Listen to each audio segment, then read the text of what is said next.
Si vous êtes fan de séries, vous avez sûrement dû entendre déjà parler d'American Horror Story, série d'anthologie horrifique diffusée depuis 2011. Et ce n'est que récemment que je m'y suis mis. Et la série regorge d'événements inspirés de faits réels. Alors si je vous racontais les vraies histoires, qui se cachent derrière la saison 5 d'American Horror Story, Hotel, ça vous intéresse ?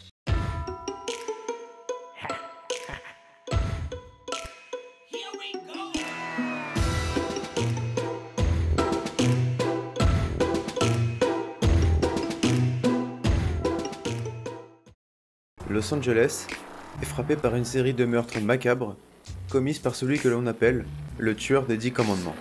La police est sur le pied de guerre, et notamment l'un des enquêteurs, John Law, interprété par Wes Bentley, prend l'affaire très à cœur. Y a que moi qui trouve que Wes Bentley ferait un super Batman ? Law, vraiment à fond sur l'enquête, trouve des pistes qui le mènent tout droit à l'hôtel Cortez, un mystérieux hôtel avec un personnel tout aussi inquiétant, où se déroulent des événements plus que douteux, notamment des disparitions.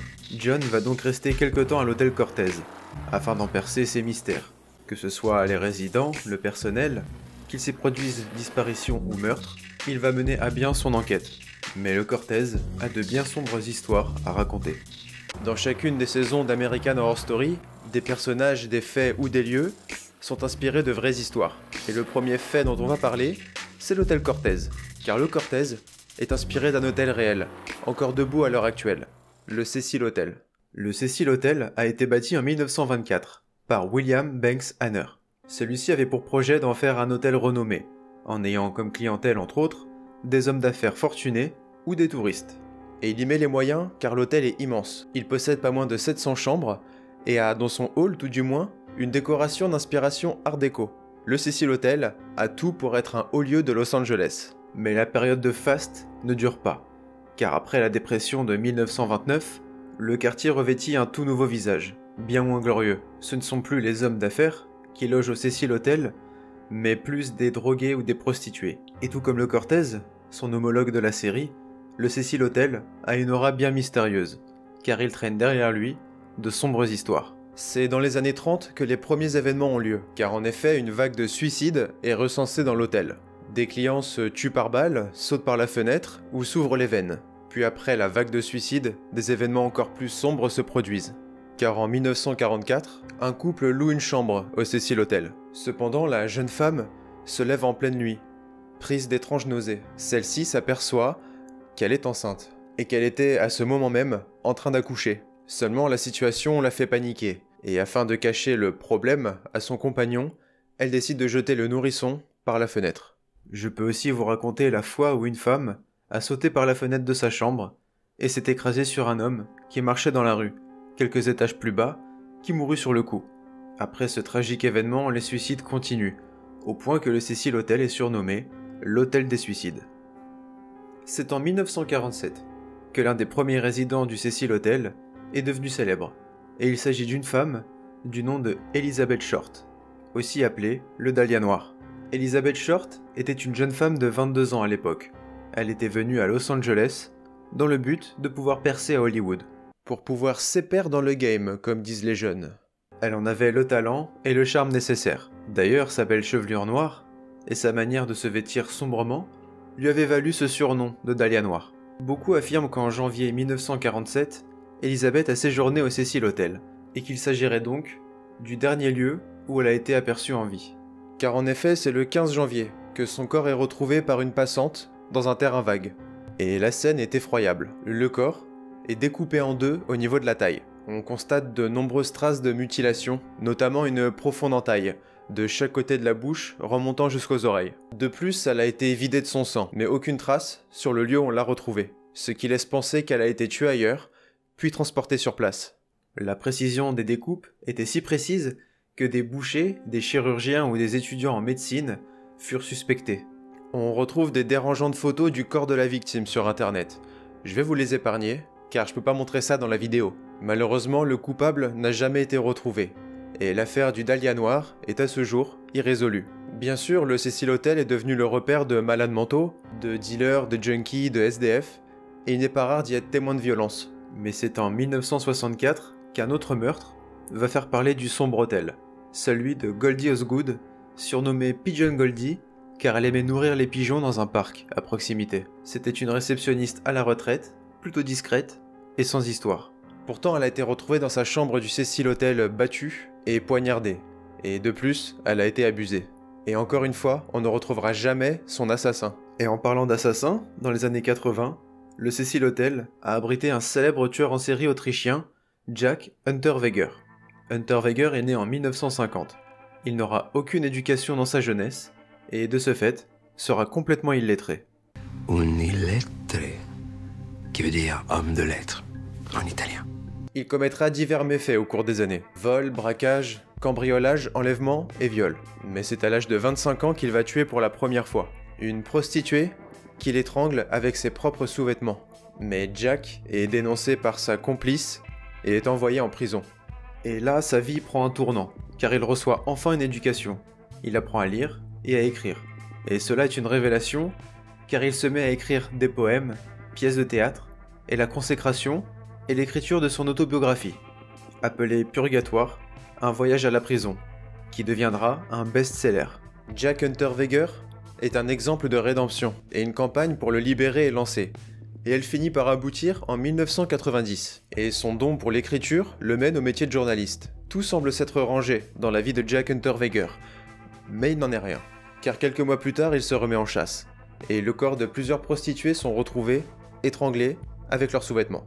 En parallèle, Unterweger est envoyé à Los Angeles, afin de faire un reportage sur la criminalité et la prostitution aux États-Unis. Tiens. Et il logera donc au Cecil Hotel, en 1991.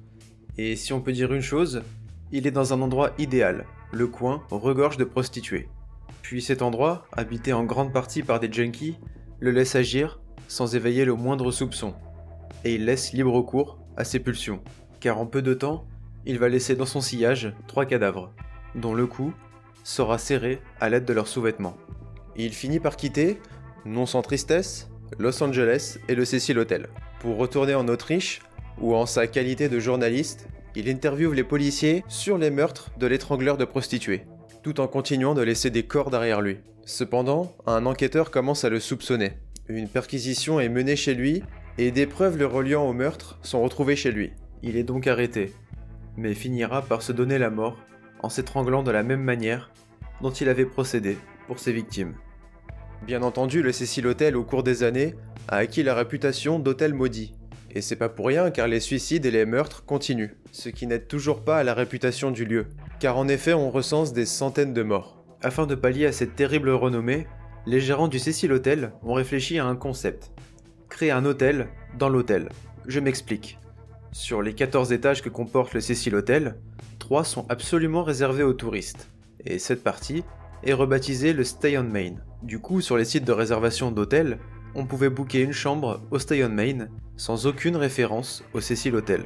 Et pourtant, il s'agit bel et bien du même bâtiment, dans les étages 4, 5 et 6. Cependant, les ascenseurs étaient les mêmes pour tout l'immeuble, donc les étages étaient accessibles à tout le monde. Pourtant, dans l'ensemble, les avis sur le Stay on Main sont positifs. Et c'est justement en voyant ces avis sur internet et ces prix attractifs qu'une jeune femme va y réserver une chambre pour y faire étape lors de son road trip dans l'Ouest américain. Et l'affaire qui va suivre sera considérée comme le cas le plus célèbre lié au Cecil Hotel et va populariser le lieu aux yeux de tous. Cette jeune femme se nomme Elisa Lam, une Canadienne de 21 ans, et celle-ci rêvait de voyager. Elle a donc entrepris de commencer un périple aux États-Unis, en utilisant les trains et les différents bus. Et l'une des étapes de son voyage était donc Los Angeles. Celle-ci avait repéré un hôtel pas cher, le Stay on Main, et elle s'enregistre donc à la réception de l'hôtel le 28 janvier 2013. Cependant, le 31 janvier, jour où elle est censée quitter l'hôtel, celle-ci ne se manifeste pas et sa famille reste sans nouvelles. La police est alertée, les jours passent et pourtant aucune trace de Elisa. La direction de l'hôtel et les policiers travaillent ensemble, dans le but de retrouver Elisa le plus rapidement possible. La gérante de l'hôtel confie toutes les bandes vidéo capturées par les caméras de surveillance de l'hôtel à la police. Et la police décortique les images, jusqu'à retrouver un extrait très intrigant où l'on aperçoit Elisa Lam. Et celle-ci a un comportement très étrange dans un ascenseur.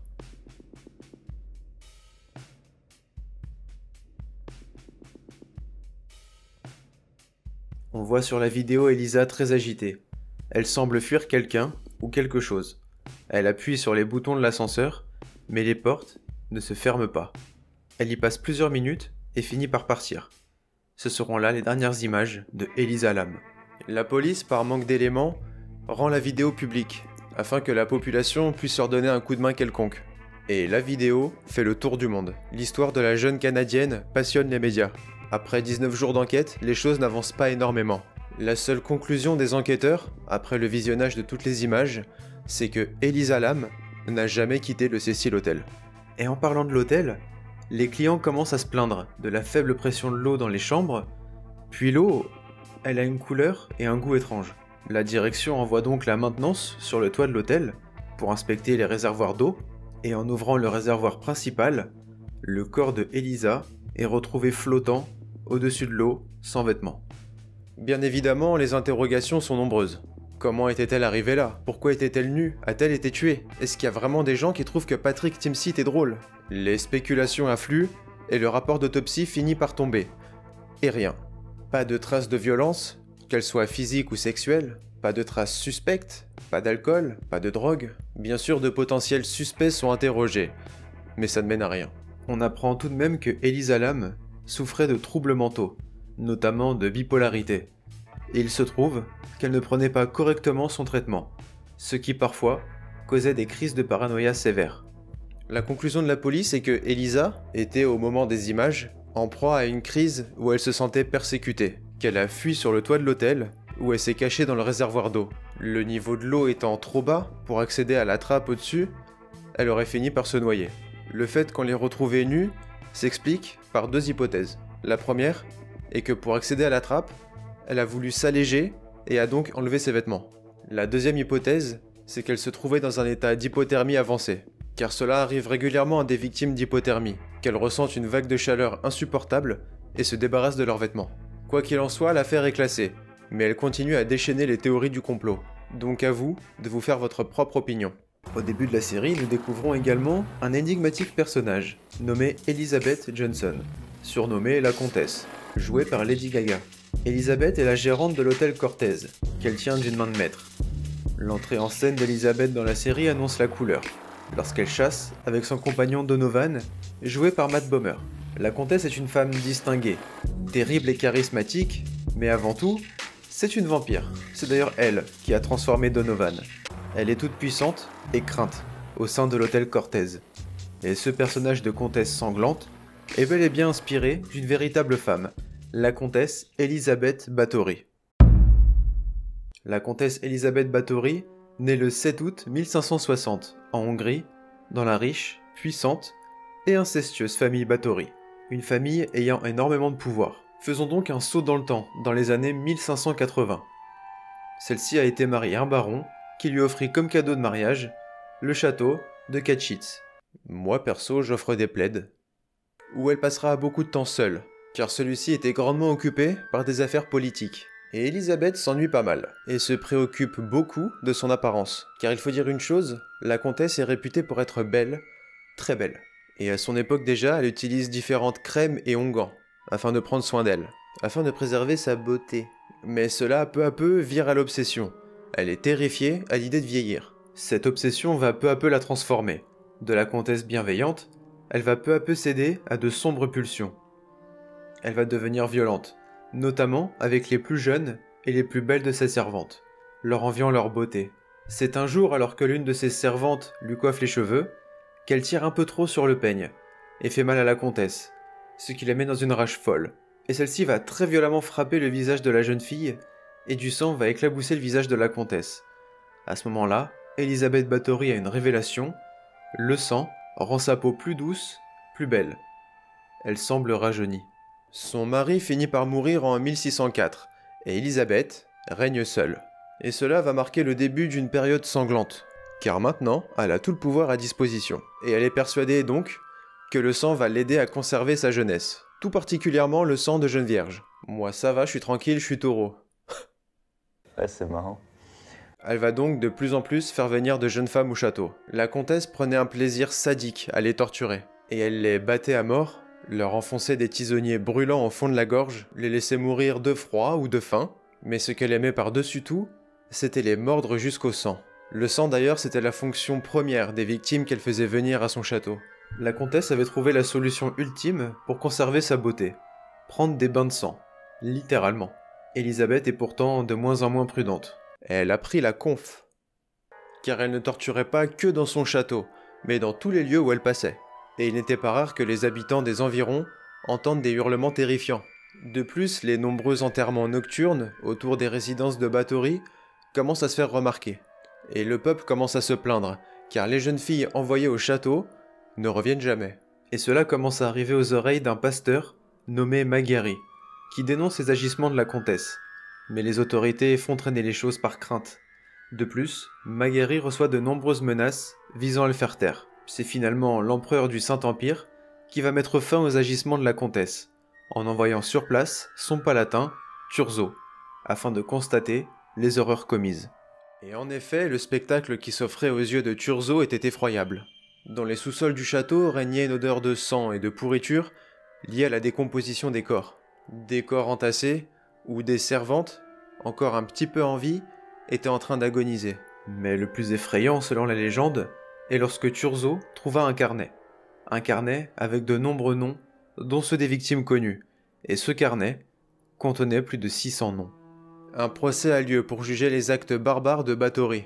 Mais afin de ne pas ternir la réputation de la famille, il est décidé de ne pas exécuter la comtesse, mais de l'assigner à résidence.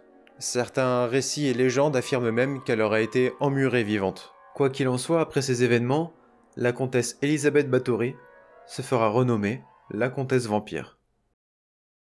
Le train de vie de la comtesse est néanmoins chamboulé lorsqu'elle apprend que l'hôtel est racheté par un riche créateur de mode, Will Drake. Cela inquiète alors les employés, mais également les fantômes et vampires qui habitent le Cortez, qui craignent que leur existence et leur macabre train de vie ne soient compromis. Drake souhaite faire de ce lieu une source d'inspiration pour lui-même. Il organise même très rapidement un défilé de mode, où on fait la connaissance de Tristan, un mannequin à l'attitude très arrogante. D'ailleurs, après le défilé, Tristan rencontre un inquiétant personnage, James March, son fantôme, plus précisément, le fondateur même de l'hôtel Cortez. On découvre que March était un homme fortuné, et que dans cet hôtel qu'il a fondé, il prenait un plaisir sadique à torturer ses victimes. Et ce personnage est directement inspiré d'un homme que l'on qualifie de premier tueur en série de l'histoire américaine, Henry Howard Holmes. Herman Mudgett, de son vrai nom, est né en 1860, et c'est durant son enfance qu'il va se rendre compte qu'il est fasciné par la mort, lorsque ses camarades de classe le forcent à toucher le squelette de la classe. Ouais, à l'époque, c'était des vrais squelettes humains. Et cette rencontre, donc, va vraiment lui plaire. Et c'est à ce moment-là qu'il va commencer à torturer des animaux. Plus tard, il obtiendra un diplôme de pharmacien, mais cela ne lui suffira pas. Il aime également beaucoup l'argent, et pour cela, il va monter une arnaque, avec un complice. Il va d'abord fabriquer un faux diplôme de médecin, et va se faire embaucher dans une morgue. De là, il aura accès à des cadavres. Son complice va souscrire à des assurances-vie, et se fera passer pour mort. À ce moment-là, Herman montrera le cadavre comme étant celui de son associé, et touchera donc l'argent de l'assurance. En 1885, il s'installe à Chicago, et change de nom pour s'appeler Henry Howard Holmes, où il travaille dans une pharmacie, qu'il finira par gérer suite à la disparition mystérieuse de sa propriétaire. Holmes accumule pas mal d'argent, et achète un terrain en face de la pharmacie, et a pour projet d'y faire construire un hôtel, qui ouvrira ses portes pour l'exposition universelle de 1893. Le bâtiment en construction est surnommé Le Château, de par sa taille imposante pour l'époque. Cet hôtel comportera pas moins d'une centaine de pièces. Il va engager pour cela des centaines et des centaines d'ouvriers, qui vont se succéder, car il va les virer tour à tour. Déjà, pour éviter de les payer, et secondement, pour que personne ne connaisse réellement les plans de l'hôtel. Une partie de l'hôtel comporte des locaux commerciaux, qui lui rapportent pas mal. Rappelons qu'il est passionné par la moula. Les affaires marchent bien, mais c'est la construction des fameuses chambres qui va obséder Holmes. Il n'a aucune formation d'architecte, mais il souhaite participer activement à l'élaboration des plans. Des centaines de pièces dont lui seul connaît l'issue finale, étant donné que les employés étaient rapidement mis à la porte. Et c'est un véritable casse-tête bien étrange. Les chambres n'ont pas de fenêtres, les portes donnent sur des murs, des escaliers mènent à nulle part, des portes qui ne s'ouvrent que de l'extérieur, des trappes, bref.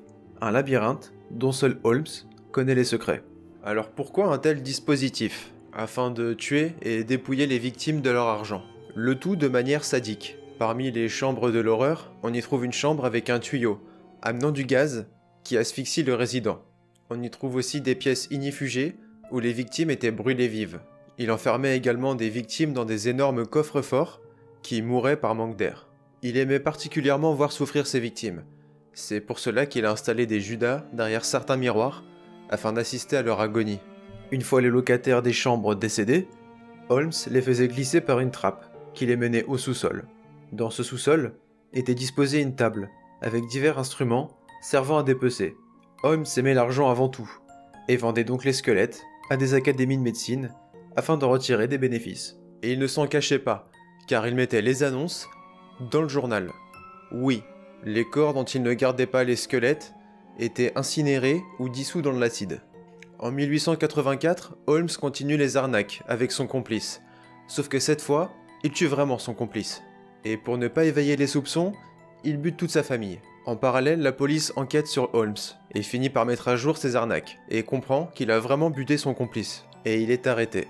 Holmes va avouer 27 meurtres. Cependant, la police va le soupçonner d'en avoir commis possiblement 200. Après la découverte des horreurs commises dans le château, celui-ci est incendié le 19 août 1895. Holmes, quant à lui, est pendu le 7 mai 1896, emportant avec lui ses terribles secrets. John Law, qui loge dans la chambre 64 de l'hôtel Cortez, finit par comprendre que cette chambre était en réalité l'ancien bureau de James March. Et il fait alors le lien entre le fondateur de l'hôtel et le tueur des 10 commandements. Ce tueur poursuit l'œuvre de March. Peu de temps après, John reçoit une curieuse invitation pour un événement appelé la Nuit du Diable. La Nuit du Diable est une sorte de réunion présidée par James March, où il y convie les fantômes de certains des meurtriers les plus terribles des États-Unis, dont on peut citer Aileen Wuornos, John Wayne Gacy ou Jeffrey Dahmer. Mais un autre invité est présent, et je vais m'attarder là-dessus, car cet homme a été un résident du Cecil Hotel. Laissez-moi vous présenter Richard Ramirez. Dans les années 80, le Cecil Hotel a accueilli l'un des serial killers les plus prolifiques des États-Unis, Richard Ramirez, appelé également le Night Stalker. Ramirez est né dans les années 60, au Texas.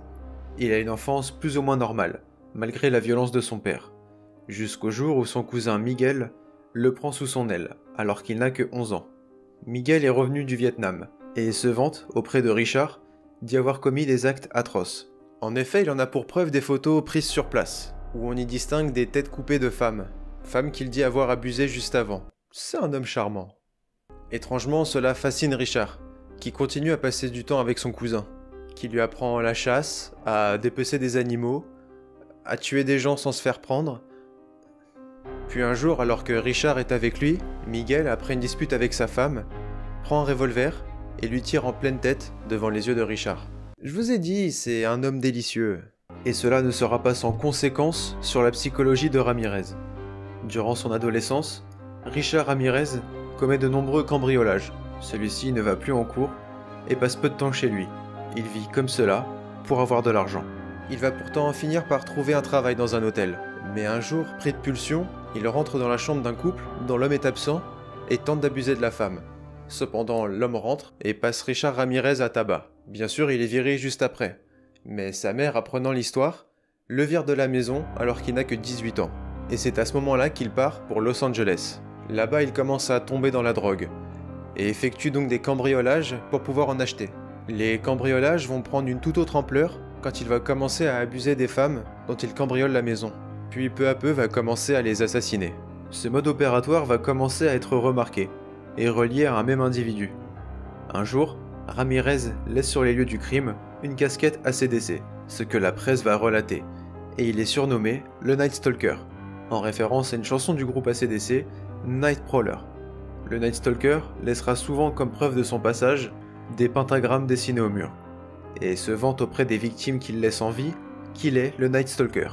Il fera un passage à San Francisco, où il laissera des corps derrière lui, et finit par revenir à Los Angeles, où il va séjourner au Cecil Hotel. Déjà car la chambre Cecil Hotel est à 14 $ la nuit, mais également car au milieu des toxicos et des marginaux, il passe presque inaperçu. On dit qu'après ces méfaits, il se débarrassait de ses vêtements ensanglantés dans les bennes à ordures de l'hôtel, et qu'il remontait tranquillement dans sa chambre, en traversant les couloirs, en sous-vêtements, sans que ça ne dérange personne. Un soir, après ces méfaits, une victime relève la plaque d'immatriculation de sa voiture. Celle-ci est retrouvée, une empreinte est relevée, et l'identité du Night Stalker est révélée au grand public. Il se nomme Richard Ramirez. Et il faut peu de temps pour que celui-ci soit reconnu dans la rue et pris à partie par des passants, jusqu'à ce que la police intervienne et ne l'arrête. Il sera arrêté et condamné à la peine de mort. Il finira par mourir dans le couloir de la mort en 2013 d'un lymphome à l'âge de 53 ans. Après la nuit du diable, John commence à faiblir psychologiquement. Il se rend même compte qu'il a des pertes de mémoire et il est retiré de l'affaire du tueur des 10 commandements. En parallèle, les travaux instaurés par Will Drake dans l'hôtel mettent à jour des pièces secrètes, conçues par James March. Et lorsque les ouvriers abattent un mur de l'une de ces pièces, des créatures en ressortent et dévorent les ouvriers. On apprend plus tard que March et la comtesse ont été amants. Cependant, le véritable amour d'Elizabeth n'était pas March, mais un autre homme qu'elle avait rencontré auparavant, Rudolph Valentino. Et c'est lui qui a transformé Elizabeth en vampire avant de disparaître. Le personnage de Rudolph Valentino est en réalité inspiré de Rudolph Valentino. De son vrai nom Rodolfo Alfonso Raffaello Piero Filiberto Guglielmi di Valentina d'Autogulla, ses parents hésitaient entre ça et Guy. Rudolph Valentino était un acteur italien, naturalisé américain, superstar d'Hollywood dans les années 20. Il est en particulier apprécié du public féminin, un pur sex symbole de son époque.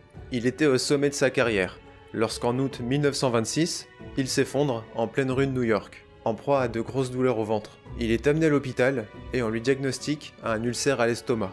L'annonce de son hospitalisation affole ses fans de l'Amérique entière, et il finit par mourir, quelques jours après, à l'âge de 31 ans. Peu de temps après, son corps est exposé dans une église, et des milliers de fans se recueillent près de sa dépouille.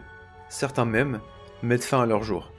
Et comme toute superstar qui finit par perdre la vie, les théories du complot émergent, et on dit que le corps qui était présenté à l'église n'était pas son vrai corps, mais un mannequin de cire, que son corps est ailleurs, seulement s'il est vraiment mort. Quoi qu'il en soit, le vrai mystère qui entoure la mort de Valentino n'est pas Valentino lui-même, mais une femme en noir qui vient lui rendre visite depuis les années 20, à l'anniversaire de sa mort, pour fleurir sa tombe. Dans la série, Valentino n'est donc pas mort, mais a été transformé en vampire, par Friedrich Wilhelm Murnau, qui est directement inspiré de Friedrich Wilhelm Murnau. Murnau était un réalisateur allemand, principalement connu dans les années 20 et les années 30. Il est surtout célèbre pour avoir réalisé le film Nosferatu, le premier film librement inspiré du roman Dracula de Bram Stoker. D'ailleurs, l'acteur jouant le comte Orlok, Max Schreck, a eu la sérieuse réputation d'être un véritable vampire, en dehors de l'écran, tant sa performance a impressionné les spectateurs. En réalité, Rudolph n'était pas mort. Il s'agissait de l'une des deux créatures piégées dans la pièce secrète de March. Celui-ci avait enfermé le véritable amour d'Elizabeth, afin d'avoir celle-ci pour lui, et lui seul. En parallèle, John finit par comprendre que le tueur des 10 commandements n'est autre que lui-même, James March, ayant trouvé en sa personne le parfait successeur. Un peu plus tard, Rudolph est tué par Donovan, par jalousie, enlevant à la comtesse le seul homme qu'elle n'a jamais aimé. Et il mourra peu de temps après, pris dans le feu d'une tentative d'assassinat sur Elizabeth. Et elle finira par être tuée quelques temps plus tard. D'ailleurs, la plupart des protagonistes sont morts, et se retrouvent comme fantômes, errant dans l'hôtel. Et tout ceci décide de pactiser afin de ne plus commettre de meurtre au sein de l'hôtel Cortez.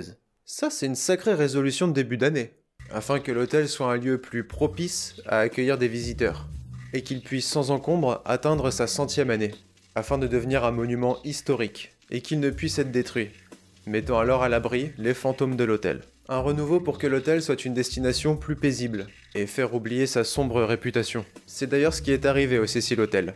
Après la tentative du Stay on Main, d'importants travaux de rénovation ont lieu, et l'hôtel ferme ses portes en 2017, afin de lui donner un second souffle. Et à l'heure où j'écris cette vidéo, il devrait bientôt rouvrir ses portes. Espérons seulement que les fantômes du Cecil Hotel se montreront plus apaisés qu'auparavant.